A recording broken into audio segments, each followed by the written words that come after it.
program sistem informasi dengan NIM 25SI043.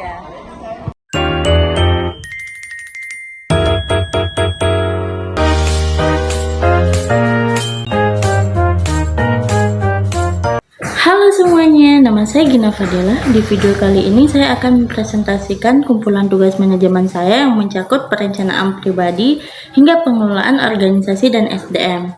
Materi ini bukan sekedar teori, tapi simulasi bagaimana kita mengelola sebuah rencana dan bisnis secara nyata.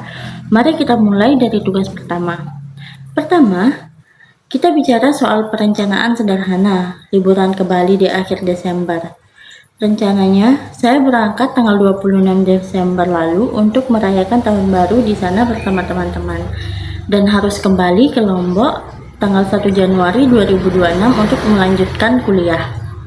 Tujuan utama saya simpel, eksplor destinasi baru dan berburu kuliner khas Bali. Saat ini, persiapan saya adalah menabung dan menyiapkan outfit yang cocok.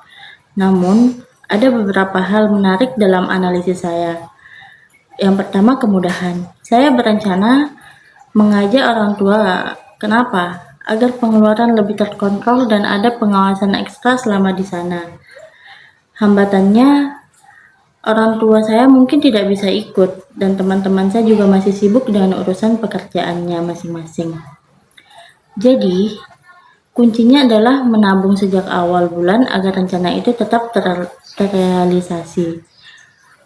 Berikut kita masuk ke tugas kedua. Bayangkan saya adalah seorang pengusaha jasa komputer dengan 20 karyawan. Untuk menjalankan bisnis ini, saya membagi tim ke dalam beberapa tingkatan manajemen agar operasional berjalan dengan rapi. Di posisi manajemen puncak, ada saya sendiri sebagai pimpinan yang bertanggung jawab atas keputusan strategis. Lalu, ada manajemen menengah yang berisi para kepala bagian. Ada bagian keuangan, administrasi, untuk urusan dokumen. Ada kepala gudang dan supervisor teknisi untuk mengurus operasional lapangan. Serta koordinator pemasaran untuk mengatur strategi promosi. Sedangkan untuk staf pelaksana, saya membaginya secara spesifik. Mulai dari staf pengelola stok, di situ ada 2 orang, tim digital marketing ada 3 orang, customer service ada 3 orang, hingga teknisi software dan hardware yang totalnya ada 7 orang. Pembagian ini penting agar tidak ada tumpang tindih pekerjaan. Oke, lanjut kita ke tugas ketiga, yaitu tentang kinerja organisasi.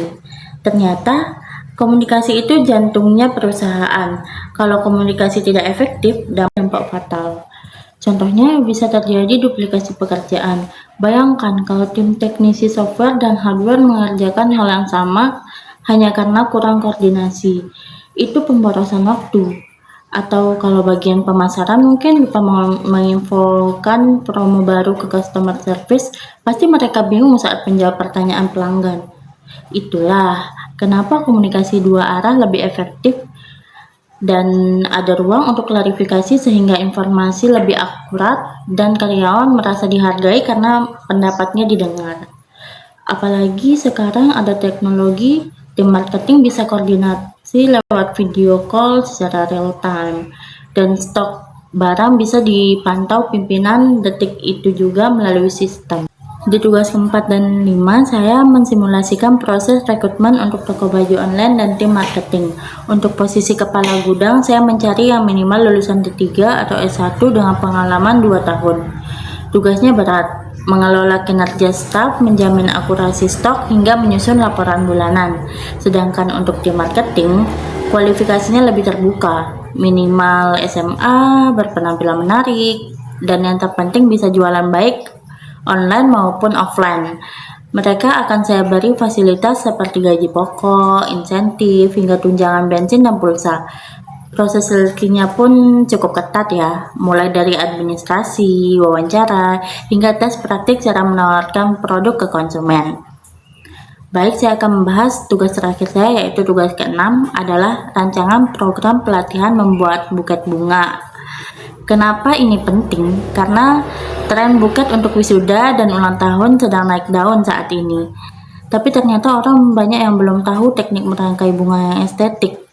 Program ini saya bagi menjadi 4 sesi dalam 2 hari, Sabtu dan Minggu. Sesi pertama, teori dasar dan cara merawat bunga agar tidak layu. Sesi kedua dan ketiga, praktik teknik merangkai dan seni membungkus atau warping menggunakan kertas celopon.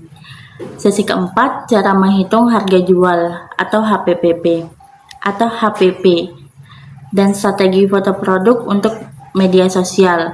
Pelatihan ini dilakukan di studio kreatif dengan fasilitas lengkap, mulai dari bunga segar hingga area foto produk. Target saya maksimal ya 15 orang aja, agar suasana lebih privat dan setiap peserta bisa terpantau dengan baik. Itulah presentasi dari seluruh rangkaian tugas saya, mulai dari merencanakan liburan, membangun struktur bisnis, memahami pentingnya komunikasi, hingga merancang pelatihan kreatif. Setelah ini saya akan menampilkan contoh-contoh tugas saya. Semoga penjelasan ini memberikan gambaran yang jelas tentang bagaimana prinsip manajemen diterapkan dalam berbagai aspek. Terima kasih atas perhatiannya. Saya Gina Fadilah, pamit undur diri. Terima kasih. I thought I saw your face today, but I just turned my head away, your face against the trees. But I just see the memories as they